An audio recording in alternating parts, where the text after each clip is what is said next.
I'm Alexander Heffner, your host on The Open Mind. I'm delighted to welcome our guest today, Siri Nelson. She is the executive director at the National Whistleblower Center. Siri, thank you so much for joining me today. Hi, thank you for having me. So happy to be here. Let me ask you about whistleblowers. Mhm. What has changed about the act of whistleblowing now in 2022?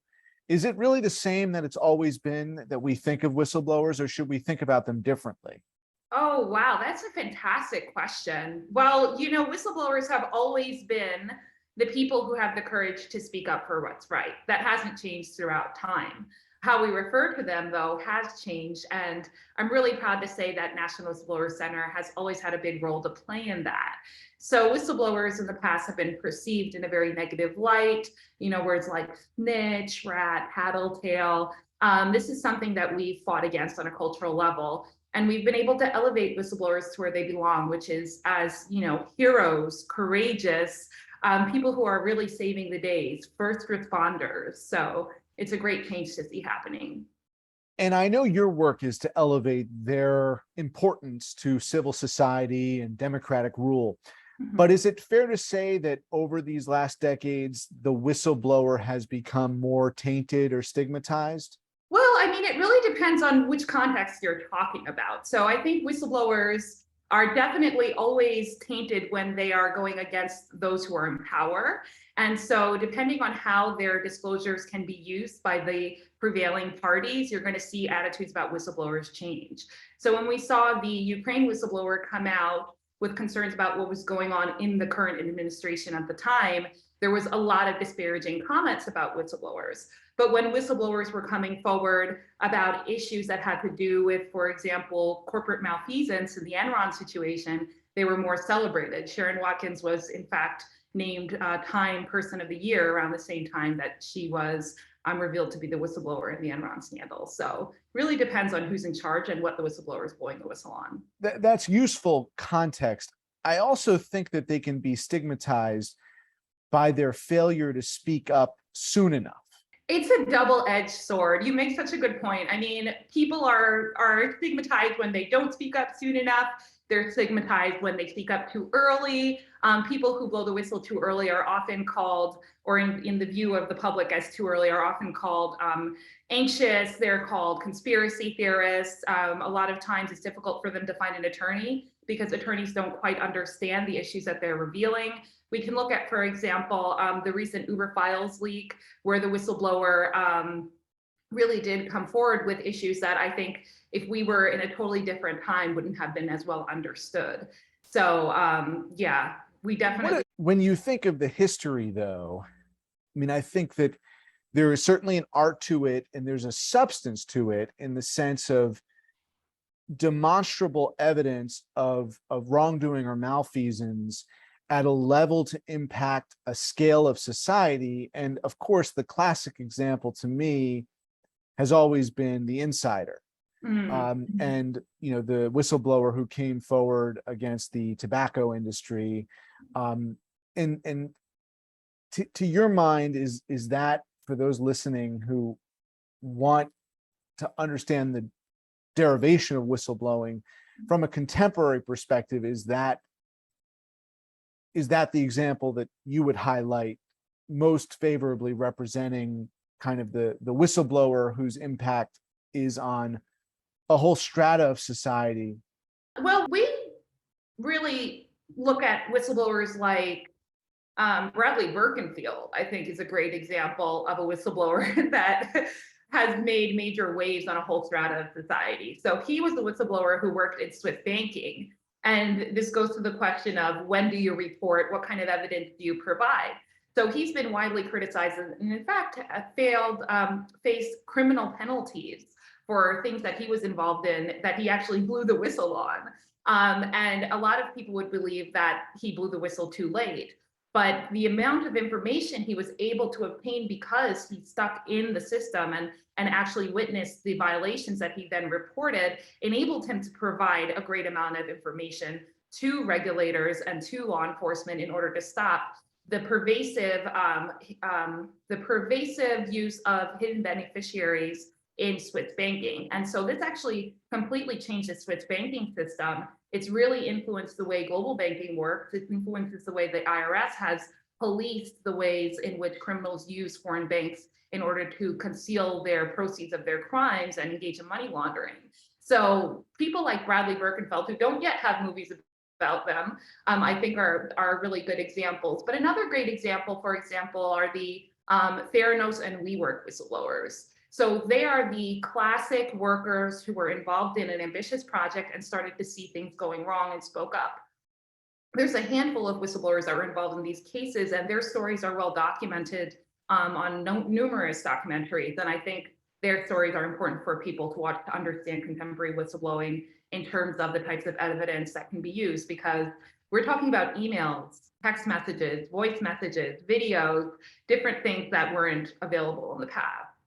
And your role at the center is what, as it relates to, whistleblowers who might be prospective whistleblowers, considering their options, assessing the damage that's already been done, and possibly making a disclosure to a reporter or to a regulatory agency? Yeah, so my role is to help whistleblowers understand their rights, to advocate for future rights, and to help whistleblowers get connected with attorneys.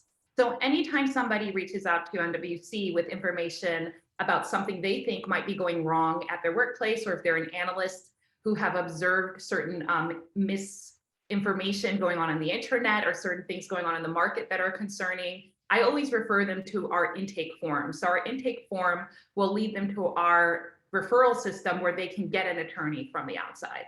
NWC doesn't represent any whistleblowers directly. We just encourage them to understand their rights. So my role is mostly in educating the public about the ability to blow the whistle, what they should do, when they should take action, and the best practices of whistleblowing. We do that in a large part through celebrating National Whistleblower Day every year on July 30th. But we also engage in so many conferences and seminars where we talk about the best practices, which are anti-retaliation, anonymity, and rewards. So that's what I spend most of my time at NWC working on. And when I was referring to the example of the tobacco or cigarette industry, I've long stated that I've felt that the social media companies represented the carcinogens to the mind that those tobacco entities represented for the lungs, or the cost of doing business was to injure your lungs and impair your life. And I've always made the direct link from that to what the social media companies did, because to me, a lot of the disinformation and the amplification of disinformation and the profit making associated with that disinformation was perpetuating a cycle of carcinogens for the mind, basically. I mean, do you look at it that way? Well, that's a very interesting take, and I have seen several parallels between the way the tobacco industry has been regulated and the way we propose the tech industry to be regulated. One of the major issues that we've seen here at National Whistleblower Center is that getting enough information about what's happening inside of these tech industry companies that are having these black box algorithms is incredibly difficult, because they wield non-disclosure agreements and fear mongering about what might happen if someone speaks up. So one of the missions that we have is to help tech industry workers understand that non-disclosure agreements are not agreements that can bar you from communicating with the government when you have concerns about a violation of a law. And that's really important. Do you look at whistleblowing in one industry differently than the other industries, in the way that whistleblowing transpires? Absolutely. Different professionals will have different approaches to things. So if you're interacting with someone who comes from a highly technical profession, they may have some more highly technical information that they'd like to disclose. When you're looking at government officials who want to blow the whistle, or employees that want to blow the whistle, they have to go through a different system. So a lot of the technicalities are different based on the field that they're in. Also, understanding the role of a whistleblower is different depending on the field. So if you have somebody in COVID-19, for example, who is blowing the whistle about health and safety issues that are affecting the public, that's different than somebody who currently is blowing the whistle on cryptocurrency scams, for example. So we look at those industries differently. We try to target each group on their own basis and help them understand how whistleblowing applies to their unique area. During this year's National Whistleblower Day, we had a great conversation with Alfred Brownell, who is an environmental defender, and he's won awards for the work he's done in Liberia. And I asked him, do you believe that environmental defenders are whistleblowers? And he said, yes. And so that was a really important statement to hear from him, because it's important that people understand that when they're blowing the whistle about climate violations and issues around wildlife trafficking violations, they too are whistleblowers and need laws that protect their right to blow the whistle. You stated, Siri, the importance of that day to celebrate whistleblowers beyond a single regulated holiday.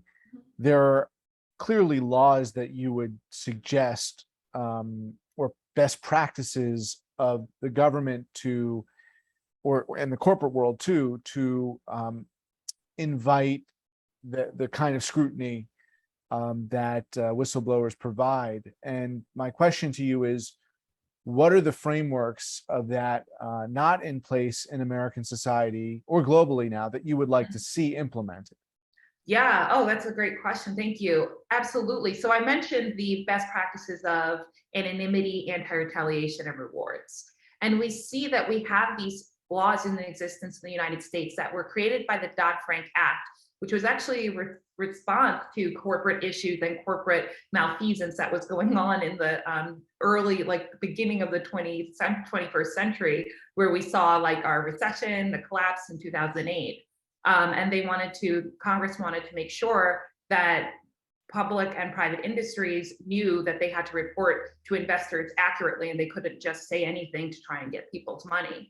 So these laws protect whistleblowers and allow whistleblowers to report to the Securities and Exchange Commission and the Commodities Future Trading Commission anonymously. So they can use an attorney to report anonymously, and then they can also report and get anti-retaliation protections after they report. So if they're retaliated against after reporting, they can get protection that let companies know that you can't retaliate against somebody for speaking up about violations. And then finally, they allow whistleblowers to get rewards when they help those agencies obtain sanctions. And so these three elements are the keys to what has made these agencies' programs successful. So the SEC program is known all around the world. It's obtained billions of dollars for US government and for taxpayers. It's helped protect investors, and it's given millions to whistleblowers who have helped with these enforcement efforts. This program is also available to anyone around the world, even if what they're reporting didn't happen in the United States, and even when they aren't in the United States or US citizens. So it's a really impactful program that will have a global effect as the years go on. What we encourage is for every state, every country, every single area of our society that wants to have an effective whistleblower program to look at the SEC program and adopt the same strategies. Allow people to report anonymously, make sure they're protected from retaliation, and provide them with some sort of incentive or reward when they are able to help affect the type of change that whistleblower program is designed to create. So this is something that we've been able to get creative with. I've spoken with people who have questions about how do you implement this on a government level? How can you incentivize government workers to come forward? What kind of rewards can we give them? And we've talked about ideas like grade changes, making sure that when people blow the whistle on something and it helps the federal government or the state government not spend money and be safe from being victimized by fraud, that employee will get a grade upgrade automatically. There you go. And it's something that we've seen in the SEC program really help incentivize whistleblowers to come forward when they know that they aren't going to be bullied. And if they are bullied, they're protected. And if they are helpful, they'll be rewarded. So that's what we advocate for. Is part of the problem in today's culture that a lot of the corrupt acts are occurring in broad daylight? And if that is in fact the case, I don't want to say it negates the value of the whistleblower, but in a sense, it diminishes the potential full impact of that whistleblower? Mhm. Well, I mean, that's a very interesting statement. I think a lot of the corrupt acts that are occurring are happening in secret, especially when it comes down to financial crime and violations of climate protections and human rights violations. So we see a lot of secret crime continuing to occur. But when it comes to things that are ostensibly happening in the public, out in the open, one of the biggest challenges is collecting effective evidence to actually hold the wrongdoer accountable. So you can do something out in the open, but without actually having things like text messages about planning. And we can see that with the January 6th hearing. It happened out in the open, but we see that the most powerful pieces of evidence come from insiders, conversations, that happen behind closed doors, text messages, emails, things that are currently being deleted that whistleblowers come into play and are able to reveal. Even early on, when the Capitol Police whistleblowers revealed that the Capitol Police was not fairly using their law enforcement powers and was actually strategizing only to target anti-Trump ralliers, not pro-Trump ralliers who were going to break into the Capitol. I hear what you're saying, and I appreciate you find what I said interesting, or worth considering. And maybe I don't mean the word corruption as much as inequity, an inequitable, unsustainable status quo. A certain way the world works that, yes, there are profound investigations like that into Cambridge Analytica that demonstrated not a single act of abuse, but people's privacy being violated, and then their data being used to run elections and run software to appeal to voters. I mean, that is at a global scale. If you watch the Netflix documentary that guides you through David Carroll's journey, who was a guest on our program, or if you see the recent Facebook whistleblower who came out, and I hear you and them on the importance of whistleblowing, and yet I think a lot of the corruption that was exposed from the past presidential administration, there were kind of reporting. There was reporting that could be on par with Watergate once a month, and it didn't really turn the dial in terms of an anti-corruption legislative agenda. Now there has been a turn of tide in the governance of that chamber. In 2016 and 17, it was the Republicans. The Democrats won in 2018, came back into power, and could have enacted some significant anti-corruption legislation of the kind that was conceived post-Watergate, but that never happened. And so when I say it's occurring in broad daylight, you have a potential presidential candidate who violated the Emoluments Clause, which is unconstitutional blatantly, was never considered by the Supreme Court or any legal body that could reverse it. And you have that same presidential contender contemplating a run for president again, who would be in office violating the Emoluments Clause again. And so that's why I say on some level, the corruption is so blatant and unmistakable, and our institutions of government have not responded. Okay, so I think I understand a little better where you're headed. But the question you're asking seems to go more to, are we desensitized to corruption to the point that any information would not motivate us to do anything to address that corruption? Correct. That is the trend. So, and then therefore are whistleblowers irrelevant, because the role of the whistleblower is to bring information forward. And I think, and I don't think that. Hey, if you did, I wouldn't judge you. I think the first part of our conversation proves not, but please, yeah. But it's an important thing to contemplate, because I think we can use that question to understand why there isn't more action being taken. And I think that's at the heart of what you're hypothesizing here. If we are so desensitized against corruption, why should anybody speak up and risk anything to reveal the truth when we can see that the truth doesn't really count for anything? And that's a really important point. It goes to whistleblowers, what's been proven empirically about whistleblowers, which is that what motivates them the most is to see change happen. Knowing that they'll get a reward, even if change doesn't happen, is a good safety blanket to use. But ultimately, even if they do get a reward for what they did, if the issue that they're trying to address isn't changed, they still feel unsatisfied and oftentimes will continue to take action based on what they've been wanting to whistle about. Whistleblowers are incredibly tenacious, and that is something that makes whistleblowers even more important now than ever, because in a time when we may be desensitized against corruption, whistleblowers remind us that that is an unacceptable stand.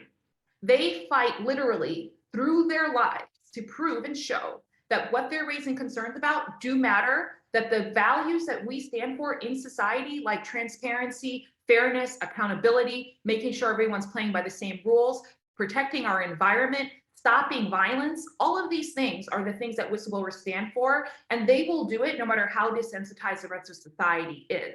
And that is the incredible thing about whistleblowers and why I'm so proud to work with them every day. I hear you.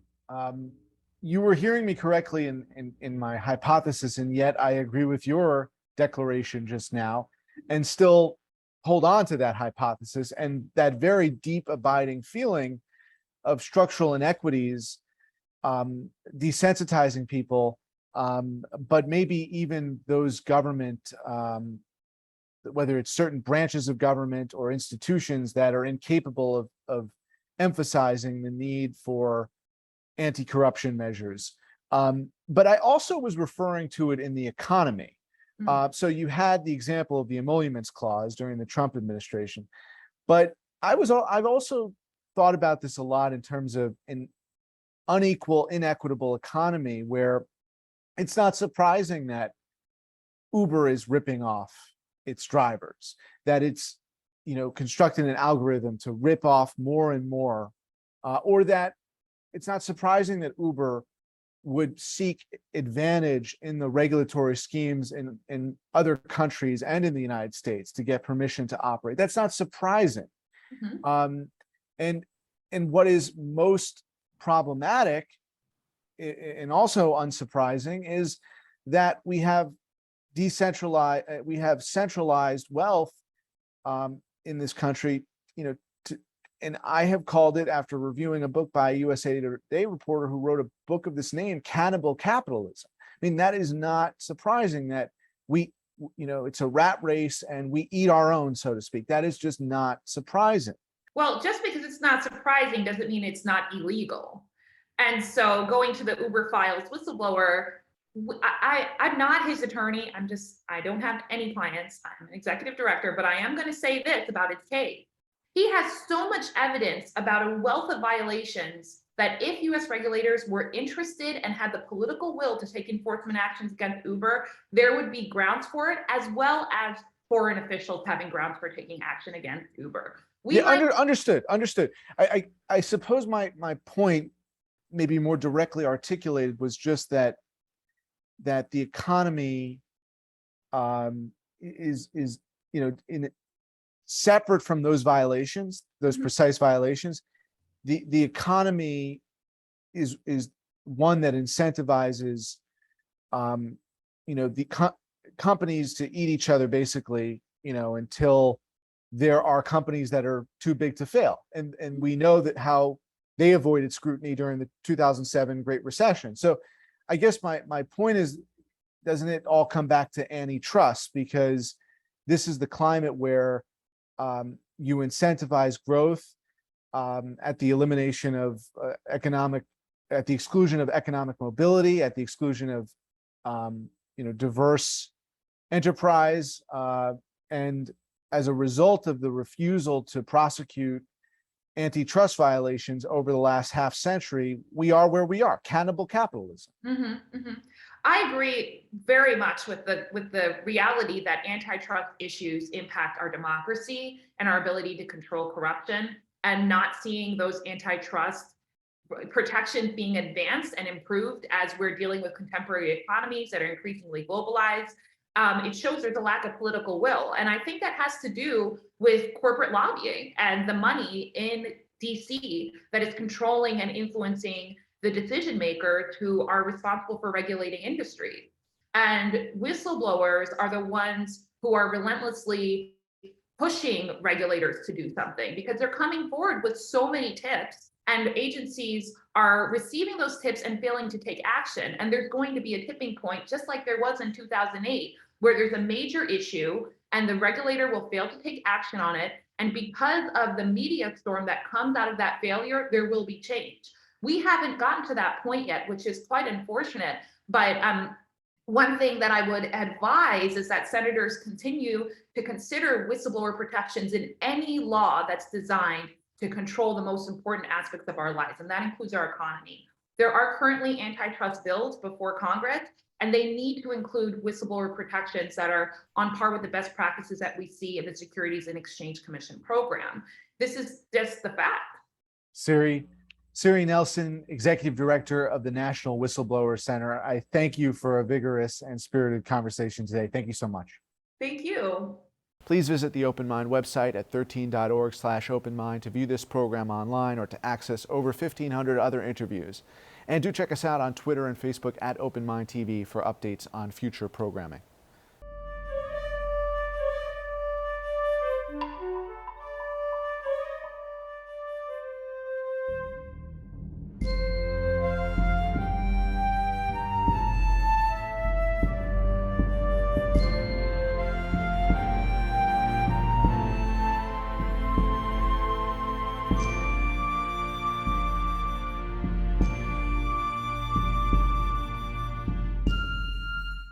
Continuing production of The Open Mind has been made possible by grants from Ann Olnick, Joan Gans Cooney, Lawrence B. Benenson, the Engelson Family Foundation, Alfred P. Sloan Foundation, the John S. and James L. Knight Foundation, William and Flora Hewlett Foundation, Joanne and Kenneth Wellner Foundation, and from the corporate community, Mutual of America.